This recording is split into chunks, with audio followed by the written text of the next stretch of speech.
Plusieurs personnes ont été tuées dans un attentat suicide à l'aéroport international de Mogadiscio en Somalie.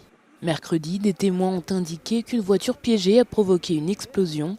L'attaque, qui a dévasté la zone au sud de la capitale somalienne, a été revendiquée par les rebelles djihadistes Shebab. Leur but, cibler des responsables étrangers.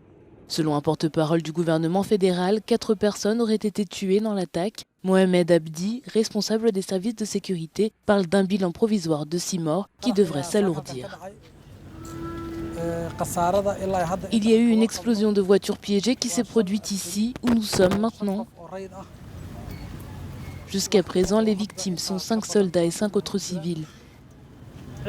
Il y a des enquêtes en cours pour établir qui était la cible.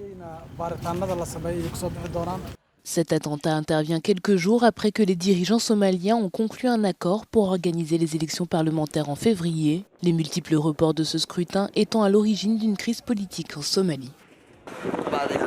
Je suis venu ici en courant après l'explosion, puis j'ai vu un véhicule tuk-tuk en feu. Il est là maintenant. J'ai aidé à sortir 3 cadavres de ce véhicule. Au total, j'ai vu 8 cadavres et 3 blessés. L'explosion a eu lieu alors qu'un convoi de plusieurs véhicules escortait des étrangers à travers cette partie de la ville. Lié à Al-Qaïda, le mouvement des Shebab tente de renverser le gouvernement fédéral somalien. Il contrôle actuellement plusieurs territoires dans les zones rurales du pays.